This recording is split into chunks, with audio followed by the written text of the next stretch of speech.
Greetings and welcome to the broadcast. I'm your host, and we're going to start part number 2 of the red-headed Kandahar giant of Afghanistan. Just a quick review for those of you coming in right now. If we were to Google Kandahar giant or do research, we see that a special forces guy was impaled by a spear. Now here's the start page right here. If we go from there over to Google, there's a lot of talk about special forces guys, fatalities, a shootout with a giant. Deeper into Google, photos like this start coming out. If we go over also, as we've looked at the YouTube, we see this kind of stuff. It's really taken off. Well, let's go to Afghanistan. Just review now. As we look over the place, it looks an awful lot like almost Roswell, New Mexico, when you got the real Kandahar area. They try to hide the airport from us, and Google has kind of blocked it out. We'll get around that in a little bit, let you take a look. Where this giant's body was said to have been flown in. Now, on the right is a Kandahar International Airport. As I take us down just a little deeper here, it's going to tell us that we have no imagery. But where there's a will, there's a way. So here's the actual part of the international airport, not the military one. It's said that letter Q is in Quebec on the lower left, possibly was involved with taking a skin sample or a DNA sample of this thing before it was flown to Ohio. On part number 1 at McEisencraft here at YouTube, yeah, there's a skin sample deal there.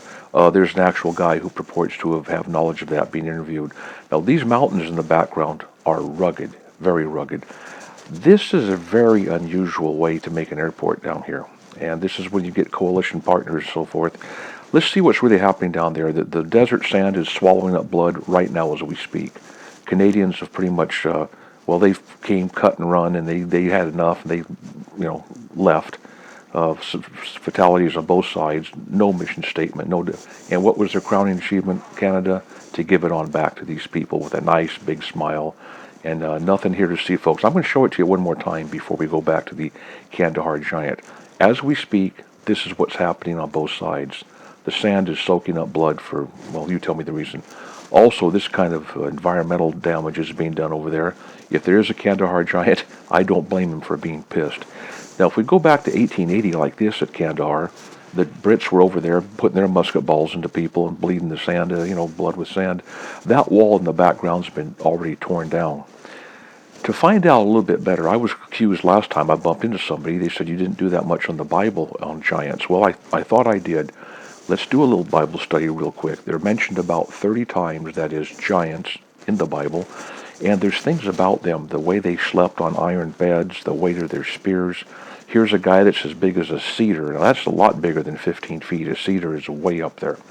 As we go a little bit farther, we see the spear points of the giants were weighed after they killed them back in the Bible. In fact, and by reverse engineering almost, extrapolating, we can get some spear points like this throughout history. We can have experts look at these spear points, and there's one on the part 1 on the McEisencraft site, and kind of get an idea that maybe the one that the Kandahar giant used on Little Danny of the Special Forces was this one right here, something like this. Not exactly, but something possibly close to this. Now, if it's true, it's a sad tale. Now, going back into these desert sands, spears have been around a long time. We're going to get off topic just briefly here. Spears out in the desert. While I was making this, to show you the giant fascination, this golden, look at that crane. This thing was being made on YouTube in China, and a massive thing, what they call the Chairman Mao over there. And then inexplicably they said, oh, that's sensitizing people. They made them tear this thing down, the powers that be, and build it and tore it right down as I was making this tape. Look at here. Here they sell these solid things of gold. One general got into trouble, these gold statues. Anyway, this is said to be a photoshopped thing of a giant, about the size of the giant of Kandahar. It probably is. I don't know. I'm not the Photoshop expert. Then you have this kind of stuff here, this sci-fi look of giants where there's the weird kind of broken vessel look. Then we have a highly sanitized version here of a green giant. Here's what we do at McEisencraft. This is an actual giant portrayed in history. He would be about 16 to 14 feet tall, roughly, if we were to look at this, which is the biblical narrative of number 1's giants. Number 2 are giants like this, the ones that are as big as sequoia or cedar trees that are way up there. We're going to confine ourselves, let's clear ourselves up here. In the Bible, there's two basic types of giants. There's the guys that are about 15 feet or so. They use a spear, and they sleep in beds. We'll look at some of the beds here that they slept in a minute. They have 6 fingers and 6 toes. May or may not have red hair. But the way to study it is to get an old Bible, not old itself, but old manuscript. If you want to go like this, I was late coming to the electronic world. Use electronics to study that Bible. So the next thing that comes up in Afghanistan, you won't need to come here. You can actually do it yourself. Anyway, here's the guy that's as big as a cedar. These giants. Now here's what it looked like back in the day. Roughly this kind of soil, this kind of humidity, and right in the back you can see the kind of a plane here at the Kandahar airstrip. They may have indeed flown the giant out. Now speaking of these javelins and these spears, how far can you throw these things? Well, they're very deadly if you know what you're doing. And you can kill, there's on my other YouTube site, there's these guys like this actually kill an elephant with these spears. It's just brutal to watch, but it's efficient. Here, the javelin, the guys have got these so finely tuned, you can throw them over 100 yards right now. Well, they've tried to change and now, again, they've tried to change the Olympic requirements so they won't go quite as far. But how far could a giant throw one of these things? Now, 6 fingers and 6 toes. Do you know anybody with 6 fingers and 6 toes like this here? Well, let's look it up. It says that every 3,000 people have 6 fingers and 6 toes. I don't believe it. I've been around a lot of places. They don't say, hey, this guy's got 6 fingers, 6 toes. But we're being conditioned. The Boston Children's Hospital right here says, you know what? And they got a thing to snip off the fingers and toes. It's really about 1 out of every 500 babies could have 6 fingers. I don't believe that. I think that's conditioning. Boston's Children's Hospital. Here's a guy right here, a Portuguese kid family, 14 of them family.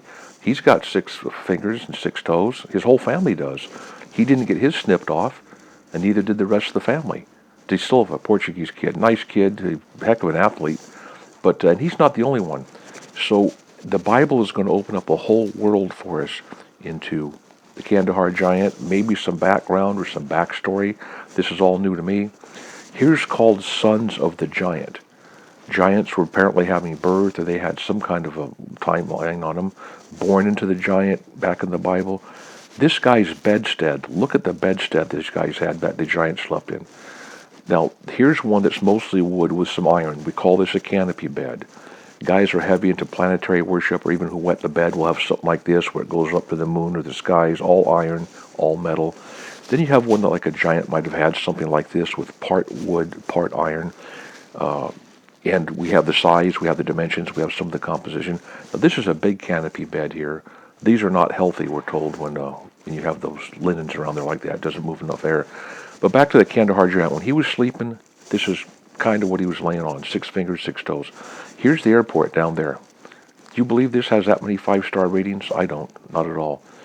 As we look straight down here, we know there's a lot of strife. There's a lot of finger pointing on anything that happens in Kandahar. Not just these giant stories leaking out, but about, who's building this thing, why is it being built, why does it look so much like Roswell, New Mexico and certain things? Do these things facing south by southeast or north by northwest? What's going on? Did indeed little Danny's mother told that your son died and not told what happened? Or is this just a hoax? They say these guys had to hit him in the head with their weapons. Anyway, I'm going to go ahead and I want to take a quick look as kind of a review here. When we look at these Kandahar giant revelations in the future, we want to talk about, was there a skin sample taken and flown out? Are there more giant things now? We've got a lot of guys photoshopping stuff. We know men want to get back, like this thing on Chairman Mayo, if there's some further developments. Let me get my tape measure out. I'm going to get 72 inches here and show it to you right now. 72 inches happens to be exactly the width of a California King mattress. 84 inches of the length, 72 by 84.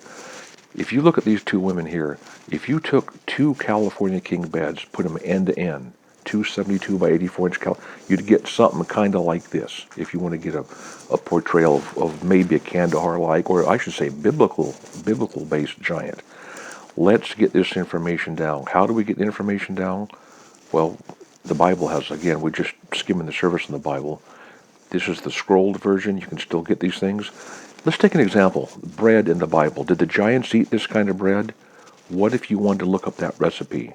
Well, right off the bat, the Bibles are fighting. They don't use the same ingredients. So you go to a King James, you say, I want that one right there. That bread that maybe the giant ate, maybe he didn't. And here's the recipe. You go over to Ezekiel, you see the bread recipe roughly in that time frame. Maybe Ezekiel's father saw giants, we don't know. And the water, how to hydrate yourself properly down there when you take this bread. So on the Kandahar giant, I want to encourage you, if you have to use colors like this, just think of the Bible as something like colors. If you have to use highlighters, think of something like highlighters. If you have to get some electronic media like an iPad, an iPod, a tablet, it's all free. Elsewhere on the McEisencraft site, on the main site, we have free lessons on how to use the software. Software costs you nothing. Do your own research. It's very interesting about these giants. And you know you don't need to be scared. There is a lot of fear with giants and warfare out there and political figures. Again, we don't mean an old Bible that's fallen apart. We mean an old text like the King James Version or the Webster Bible. Now, in the future, when we see political figures telling people to go spill some more blood in the sand out there, it dates back a long, long ways, all the way back to this kind of fighting. And at the risk of repeating ourselves, there are two kinds of heights here. This guy comes out about 13 feet if you were to, put little calipers on there. This guy could be anywhere from 60 to over 200 feet, which boggles the imagination, but they say dinosaurs got there pretty good. If you've had some trouble like wine, for instance, people have told you that wine's bad in the Bible, and it's really not. The Bible teaches responsible drinking of red wine, small amount. Get a Webster Bible if you don't like the King James Version because you don't like Baptist or something. Let me prove to you real quick how easy it is to read the Bible. I'm going to take a couple pages here, maybe 20 of them out of the book of Isaiah. You should read the Bible cover to cover in order, I believe. That's the way I did it, and it served me very well to do these YouTubes when things come out. But here, I'll play these 20 pages like this, and this will simulate, if you were to just do something like this every day, you'll be through it before you know it. There's less reading in the Bible than there is a Sunday edition of a newspaper in a major city, and that includes the ads and stuff.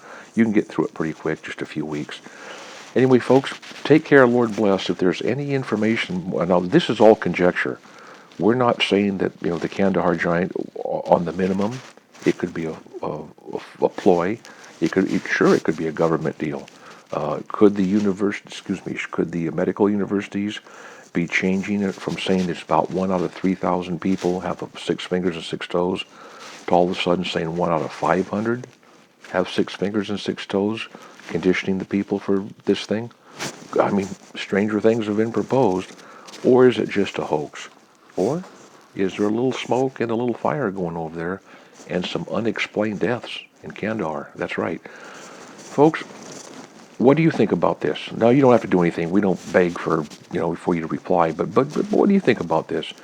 This was a new one to me here at McEisencraft. I put it off. I hit the thing. This is part 2. Part 1, apparently, people say I didn't really cover maybe all the biblical stuff in it. And I can't tell you whether or not they took a skin sample of this guy and flew it to Idaho. But back on part 1, they do interview a couple guys, one who said he was a shooter. He says he cut loose with his buddies, and the giant got a spear into one of them, and that was that. And he was a good guy, and the body was taken out. It was flown, I believe, on a C-130, dropped and died. People were told not to look. People were told to rewrite their reports. That's right. They were told you need to rewrite your report, make it fit the narrative. And that in itself kind of tells you something. Well, folks, God bless you all. If you're going to commit to something, commit to getting your hands on an old Bible. Read it cover to cover. Find out a little bit about Jesus Christ, too, while you're at it. I sure suggest it's going to make things go better. Until next time, God bless all of you, and peace to you.